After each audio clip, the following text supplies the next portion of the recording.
Lição 13. A morte de Eliseu. Nós estamos agora, graças a Deus, encerrando o trimestre com essa lição. Você vai mostrar que ela encerra o trimestre e uma lição interessante que é sobre a morte de Eliseu. E é uma lição interessante porque ela vai nos mostrar que os homens de Deus, todas as bênçãos que eles desfrutaram, não impedem que ele passe por reveses. Porque se alguém idealizou um homem de Deus como um herói, é uma idealização incorreta. Você viu a questão de Elias, que Tiago disse que ele é semelhante a nós. Eliseu também encerra a sua história doente e depois morre. Mas a Bíblia diz que ele adoeceu de uma enfermidade que havia de morrer. Alguns especulam sobre essa doença, que doença era, existem muitos, mas é fora do texto bíblico, que eu não vou abordar essa questão. Eu falei até isso no livro A Prosperidade à Luz da Bíblia e botei uma nota no meu blog sobre isso. Mas o fato é que Eliseu adoeceu. E contra toda essa onda da teologia da prosperidade, que crente não sofre, não adoece, Eliseu adoeceu. E diz o texto da enfermidade que havia de morrer. Isso diminui a história deste homem? Não. Diminui a história do profeta? Não. Você deve chamar a atenção para isso.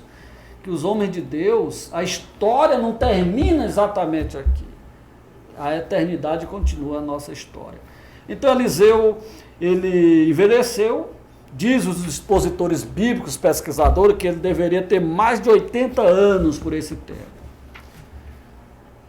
Sofreu como consequência dessa doença, do roli hebraico, que é um termo aplicado para a doença. Mas mesmo no seu estado terminal, ele continuou sendo um homem de Deus inspirado. E quando o rei Joás vai procurá-lo, tem a sua última profecia. Essa profecia ela é emblemática.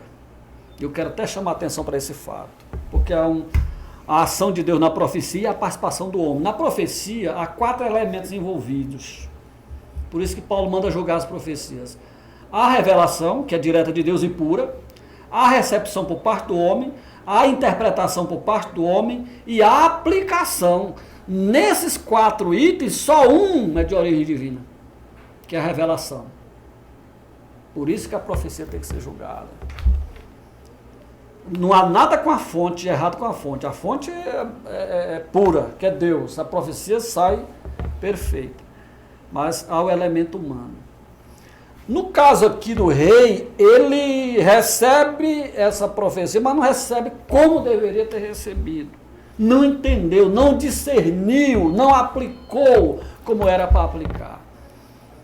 E o fato que ele feriu a terra apenas 3 vezes, o profeta fica indignado, diz 5 ou 6 vezes você deveria ter ferido a terra, porque assim você feriria os sírios 6 vezes, 5 ou 6 vezes, e alcançaria até a vitória total. Mas como você feriu, a sua fé só deu 3, só é 3 vitórias na guerra, foi o que aconteceu. Você vê como as coisas de Deus têm um valor tremendo, a gente orar para ter discernimento dessas coisas de Deus. Então essa é a profecia final de Eliseu. E o que aconteceu também, Eliseu, o milagre final, que eu chamo de milagre final. Eliseu morreu e foram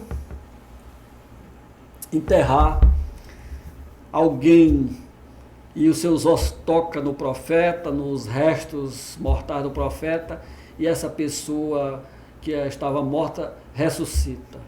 Causa uma admiração tremenda. Mas há uma lição para nós aqui. Primeiro é que eu coloco aí que a eternidade de Deus e a fidelidade dele ficam em evidência. De Deus nada morre, quando morre um homem de Deus, diz A.W. Tozer. E é verdade.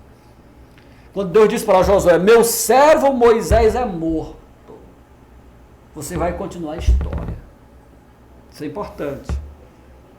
Isso é importante, que nas gerações passadas passaram, mas você está vivo, é para fazer o plano de Deus. Então o milagre de Eliseu vai revelar também a morte dele aí, sobre a honra de Eliseu, que um homem de Deus adoeceu, morreu, mas deixou essa história que até seus ossos, seus restos mortais operaram o milagre. É evidente que era Deus atrás disso, mas era para mostrar que Deus é Senhor, é soberano, que Ele não passa e que Ele honra aqueles que o serviram mesmo na sua morte. Você, finalmente, meu amado, você fala sobre o legado de Eliseu, que foi um legado sociocultural e um legado espiritual. Você passando essas lições para o seu corpo de alunos, seus alunos, você vai abençoar de uma forma tremenda. A minha oração, que nessa lição final, Deus te abençoe e você procure deixar um legado maravilhoso, como deixou os profetas Elias e Eliseu. E Deus conta com você. Em nome de Jesus, amém. CBAD, a editora da Escola Dominical.